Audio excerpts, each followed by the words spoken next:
Hello everybody, welcome in, come and join us, sit down, relax. It's time for some wrestling talk here on CM42 TV, some classic wrestling talk. We can't ever forget where we came from, the wrestling world. Buzzing after last night with the Hell in a Cell pay-per-view. Listen here, Royal Rumble at the start of the year was very, very, very good. WrestleMania in April was very, very, very good. SummerSlam was really good. And a few others were good as well. But I think potentially Hell in a Cell might be my favourite pay-per-view this year. What a show. I think it got worse as the show went on. Not to mention that, the last 3 matches weren't great. Especially the last 2. But what a build of and what a sort of let's get a bit of everything going, right? Right into it. We're starting off strong with Jeff Hardy and Randy Orton inside the Hell in a Cell. Quick side note, the Hell in a Cell is now red. And I was reading on Twitter, for some reason WWE live streamed them building the cell. It was really cool. It was like 2.5 hours. And it was like people could watch them, live build the cell, which was a cool idea. I'd never done that before. I'd actually quite like to see that for like Elimination Chamber or like building the set of WrestleMania. That may be quite cool. But anyway. So they did that, and then folks started talking about how, oh my god, the cell's now red, as if it actually makes a difference. I was even seeing things like, I'm not watching the show anymore. This is an outrage. What do you mean it's red? I'm not watching it. That's what people were saying, and I said that so loud, the fruit bowl would have gone, moo. Sorry, the bananas. Look, 2 bananas left, hello. So folk were saying how they weren't going to watch Hell in a Cell because the cell was fucking red. I did think it was a bit weird, you know what I mean? Like, why?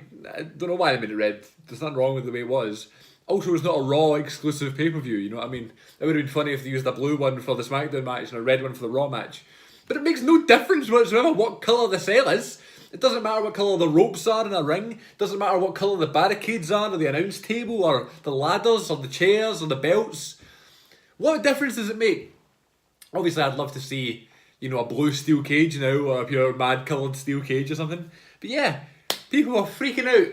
And if you didn't watch the show because the cell was red, you missed a fucking great show. So anyway, we start off with Orton and Jeff, and the expectation was Jeff Hardy's going to kill himself. He's going to swan-ton off the top of the cage. He said that in many interviews. He said he wants to do a Hell in a Cell match. He wants to go up there and do some sort of mad thing from the top of it. Then this match was announced that it was going on first, and I was thinking, there's no chance. There's no way Jeff and WWE as a whole are starting this pay-per-view with a swanton off the top of the cage. First of all, it will completely it will deflate the crowd, and it will completely take away any mystique to what's going to happen in the main event. I honestly thought Jeff and Orton were going to close the show because they were building it a lot and stuff, and I thought if Jeff's going to jump off the top, it's going to close the show, and I was fine with that. But they opened the show, and Jeff didn't swanton off the top. However, this match was absolutely, it was awesome. I don't like using that word anymore because it's so American, but there's nothing wrong with that. It was an awesome, absolute belter Hell in a Cell match. You're not going to get much better than that in terms of a Hell in a Cell match. What you're wanting from a Hell in a Cell in terms of weapons and high-risk moves and a heated rivalry with lots of a really good guy, a really good bad guy, and a good finish and things like that. Just a perfect Hell in a Cell match. There was blood, there was weapons, there was horrible bumps off the cell and the cage and stuff. Great Hell in a Cell match. And then Jeff, oh my god, closest thing to it, does the fucking hangs from the top, which is pretty much the top. It's 20 feet odd. Crashes through the table, looked amazing. What a match. One of the best matches of the year so far. And we're nearly finished, so one of the best matches all year. Orton versus Jeff, so happy with that. Really good. Then we had Charlotte and Becky Lynch, and Becky Lynch finally wins the title. So happy for Becky. It's weird what they're doing right now, because they're trying to turn her heel. And I think it's just a wee sort of... the original plan, I'm sure, was to have Becky go heel, but the fact it's not working, I think now it's a kind of slow burn, especially after the match where Charlotte went to shake her hand and Becky went, no, I'm not shaking your hand, and then Charlotte had this look in her face like, you bitch.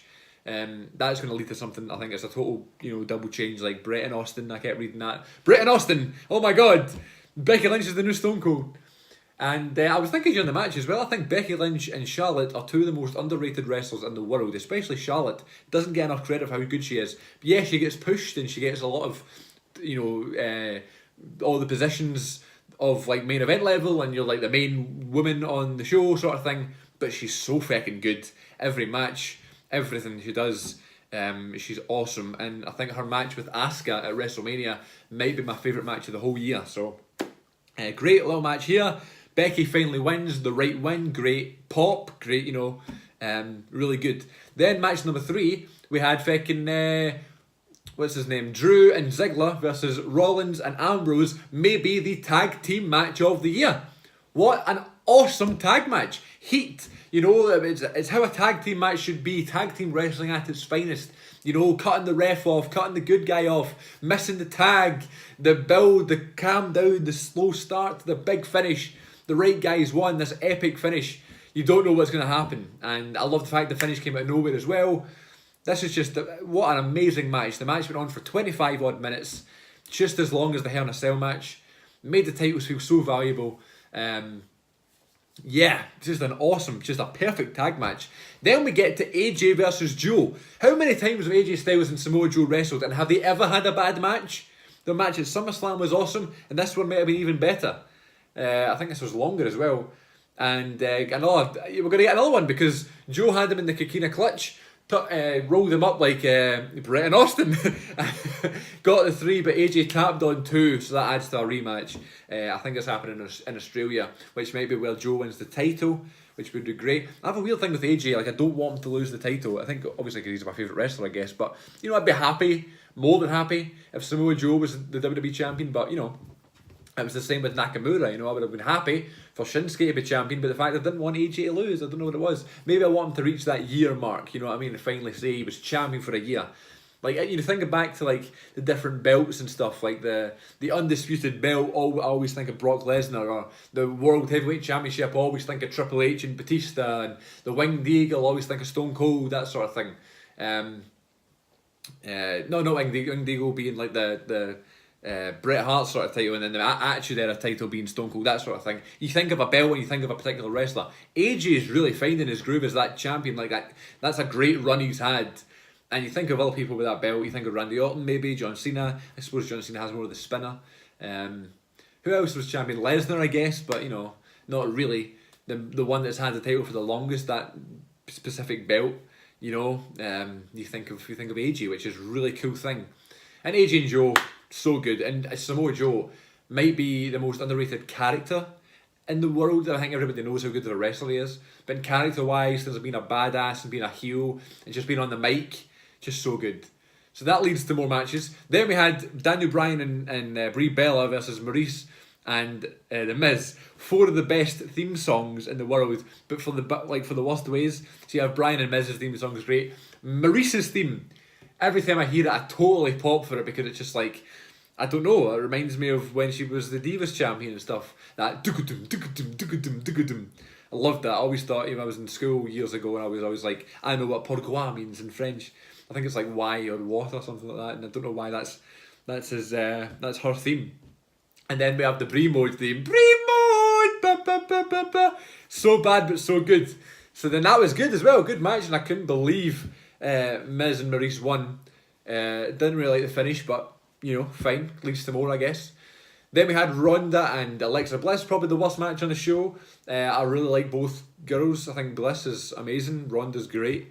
But yeah, nothing major happened. And then the main event, which is Chaos. Lesnar shows up, which I just fucking hate social media and I hate Twitter because I was watching the show. I watched the first half last night live and just finished the second half there.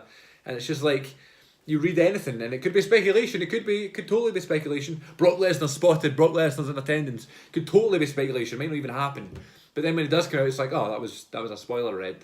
It's not the same impact. It's like, it's not as if like I found out today. Like I read during the show last night that he was there. So whatever. He's all grizzly and that. No like logo on the top. So looks like he's like really frustrated after losing the title, which is quite cool. So he's not going to win the title back, so I'm happy to see him, and as long as he's not holding the title for any longer, I don't mind And then the match was just thrown out or whatever. Ziggler and Rollins took a big bump off the side of the cell through 2 tables, which looked really good. Love the fact that the 4 of them, with Ambrose and McIntyre as well, went up on top of the cell. Just kind of added a sort of dramatic feature to the match. But overall, what a feckin' pay-per-view that was. Maybe the best one of the year, my favourite one of the year. The first 4 matches alone, incredible. That tag match and that opener, that Jeff and Orton, so good as you're going to get in WWE. So fantastic, really good pay-per-view. I'm really looking forward to Raw. I'm looking forward to what's the next one? Super Showdown in Australia, and the next one's Evolution after that, which is the women's one. So that's good. So yeah, there you go. There's some thoughts and opinions on Hell in a Cell. Really, really, really enjoyed the show. And let me know what you thought. So thanks for watching, everybody. This has been CM42 TV. My name is Christopher Moffat. I'm a host of the Good Bit podcast, by the way. Podcasts are available on YouTube on this channel, plus brand new ones available on iTunes and Podomatic and Podbean. New episode being released this Friday. Episode 47 coming this Friday. So check back for that then. Till next time, folks. Thank you so much for watching. Stay safe, everybody.